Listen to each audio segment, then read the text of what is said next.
Olá, meus irmãos, graça e paz seja convosco. A lição que vamos tratar hoje é domingo, segunda e terça, já que não tivemos condições de fazê-lo, e peço que vocês continuem em oração por mim.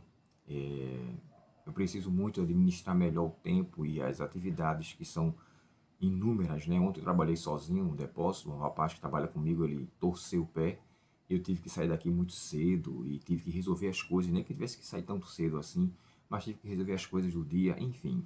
Mas eu quero muito que Deus me ajude a poder administrar. Agora mesmo eu estou sem água para trabalhar, mas eu vou fazer o vídeo e em seguida eu vou correndo para a fonte comprar para poder atender os clientes que já fizeram os seus pedidos. Ainda ficaram pedidos de ontem para fazê-los também. Então, assim, o tema da lição do domingo é conhecimento versus amor. Lembra da imagem da lição, não é isso? Olha só, a imagem da lição remete a isso. A pessoa primeiro demonstra amor a Deus. E eu não vou deixar de considerar esse pontinho aqui na vertical. Amor a Deus interligado com a palavra de Deus. Você tendo esses dois pontos, com certeza você vai falar baseado na palavra de Deus. Aqui só mostra conhecimento, uma eloquência, conhecimento da palavra sem amor vai virar um certo fanatismo, vai virar um certo orgulho e não vai levar ao propósito que Deus quer alcançar. Então temos que andar juntos aqui. Por isso que o tema da lição é tudo para a glória de Deus, a gente tem que alinhar o conhecimento com o amor que Deus nos deu. Primeiro, amor a Deus, como nós vemos ali na vertical, e seguida, amor ao próximo. E esse aí tem que ser ligado, e aí forma então a cruz. Olha, está aqui amor vertical. Agora vamos então interligar com amor horizontal e forma o maior exemplo de amor que Cristo fez ao colocar a sua vida, ao entregar a sua vida em favor de nós. Então devemos ter o conhecimento fundamentado no amor. E aí podemos falar com propriedade, porque a atuação do Espírito Santo será sentida e manifesta naquele que assim o fizer. Na lição de segunda-feira, amor abnegado. Paulo aqui fala de maneira muito detalhada que, embora ele tivesse direito a receber em relação aos custos que se tinha para a causa do Evangelho, Paulo descreve que ele, na verdade, não aceitou, por mais que ele trabalhasse construindo tendas, ou seja, eu vou viver do meu trabalho, por mais, eu tenho direito de receber isso aqui. É interessante, irmãos, que eu não sabia que os irmãos de Jesus, eles eram casados. E aqui no capítulo 9, o apóstolo chega a citar que os irmãos do Senhor, assim como Pedro, eram casados. Então a gente faz uma ligação. E eu estou falando isso porque, como eles tinham esposas, então logo eles também tinham que, a igreja tinha que arcar com as despesas da esposa. E ele cita aqui no capítulo 9 de Coríntios e o verso 5. Não temos direito de levar conosco uma esposa crente, como fazem os outros apóstolos, não está no singular, está no plural, e como fazem os irmãos do Senhor e Pedro? É a pergunta que ele faz. Aqui está falando de Tiago e Judas, os dois irmãos de Jesus, que se tornaram apóstolos e também eram casados e envolvidos. Mas ele fala aqui de outros apóstolos que não é mencionado. Mas o que eu quero dizer com isso? Se esse era um direito que a igreja tinha para conceder aos apóstolos, Paulo fala que ele também tinha esse direito, mas ele renegou.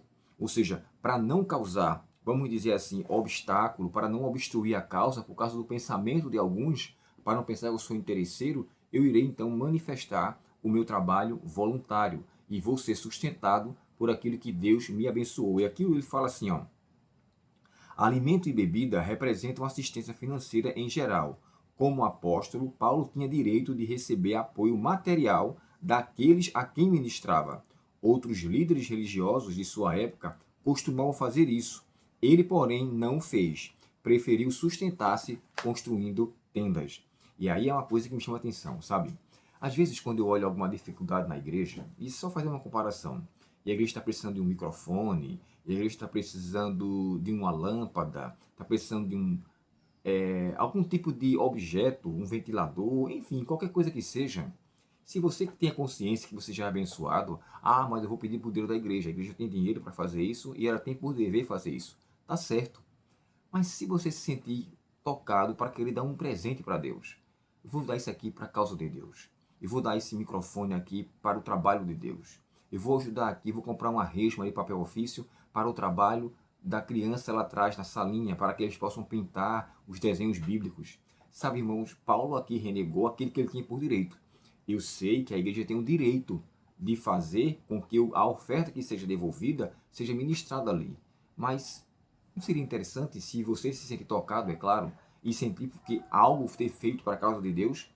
Bem, esse amor abnegado me fez pensar muito sobre eu ficar sempre dependendo das ofertas da igreja para com que alguma coisa que eu esteja percebendo que não está legal, que não está correto, permitir. E não ter que reunir comissão, fazer a minha parte. Mas isso é de acordo com cada um. Mas o amor abnegado, ele deve ser de fato feito. Paulo deixou de lado os seus direitos e se dispôs a fazer aquilo voluntariamente, por amor à causa. E na lição de terça-feira, aprendendo com o passado. Irmãos, olha, isso aqui é muito forte. Paulo cita do que aconteceu com os israelitas quando eles, na verdade, tinham de Deus duas coisas, podemos chamar de PP, proteção e sua presença. Era o que Deus mais fez na vida do povo de Israel. Tudo o que aconteceu com ele, a sua preservação, o seu cuidado, a sua manutenção, a sua refeição, tudo foi Deus que deu. O maná, que foi sustentado durante 40 anos, foi providência divina para com eles. Deus manteve o povo por muito tempo. Ele chega a descrever que as sandálias aos seus pés, as sandálias, as roupas, não se gastaram. Elas permaneceram sempre de uma maneira durável. E é algo que faz nos ficar admirados. Deus manteve o povo com muito. A água da rocha foi tirada. Alimento do céu caiu para com eles, para que eles se alimentassem. E o povo ainda teve o desprazer. Por isso que quando Paulo pede para aprender com o passado, é que eles devessem levar em consideração, porque o povo do Corinto não estava diferente do povo de agora, do povo do corintiano que Paulo escreveu. E não está diferente com hoje, ao mesmo tempo hoje também. O que eu quero dizer com isso? Às vezes, a pessoa passa um tempo de vida muito tranquilo, mas quando vem um aperto, a pessoa já se esquece se Deus está ali ou não. E se existe um pecado, irmãos, que ofende muito a Deus, é o pecado da incredulidade. Os israelitas chegaram a dizer, está o Senhor no meio de nós ou não? Sabe, estava em dúvida. Olha o que Deus tinha feito. As 10 pragas, os livramentos que lhe concederam, a separação de Gósen para o Egito, o maná que caiu do céu, a proteção de Deus de animais peçonhentos à noite pela coluna de fogo e durante o dia a coluna de nuvem para não fazer com que o sol causticante trouxesse danos à sua vida. Tudo isso era providência de Deus. E o povo ainda chegar a dizer isso. Aí Paulo agora diz o seguinte, aquele que cuida que está em pé, aquele que pensa que está em pé, ou melhor dizendo, aquele que está em pé, cuide que não caia. Se você pensa que está em pé, alguns às vezes acham, eu estou num nível espiritual top, cheguei no meu nível. Não, irmãos. Estaremos sempre sujeitos a mudanças, a crescimento. E isso é que faz toda a diferença. Paulo aqui pede para que eles aprendam com o passado, que eu e você também possamos aprender com o passado. E diante de tudo que Deus faz por nós, possamos levar com seriedade o trabalho dele em nossas mãos e seguir com propriedade e alegria o serviço do Senhor.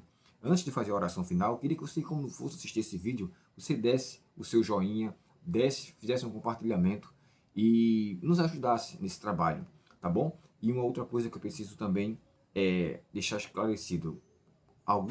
Todas as vezes, quando eu começo os vídeos aqui, eu não faço uma oração anterior, mas eu faço a minha oração particular. E eu só oro no final. Então, sempre quando eu vou fazer o estudo da lição, eu peço a Deus para com que Ele me ilumine e me abra a mente e me faça, então, enxergar aquele texto de uma forma mais coerente e que me conceda a iluminação, para que eu possa passar para você um assunto com mais propriedade. Em suma, irmãos, que Deus, portanto, nos abençoe, que nós possamos ter a sua presença conosco e nunca nos esqueçamos, Deus é o nosso refúgio e fortaleza, socorro presente na angústia. Ele nunca deixou de estar conosco. Ele é o nosso Emanuel. Vamos orar? Pai Celestial, muito obrigado pelos conselhos e orientações a nós dados nessa manhã. Que nós possamos nos atentar, Senhor, a termos amor abnegado, a mostrar amor recheado com o conhecimento de Tua palavra e, acima de tudo, não nos esquecer dos nossos erros do passado para que possamos corrigi-los de hoje em diante. Dá-nos a Tua santa paz e nos perdoa os pecados, Senhor. Te pedimos em nome de Jesus. Amém. Deus te abençoe, um ótimo dia e até o próximo estudo, se Deus quiser. Até logo.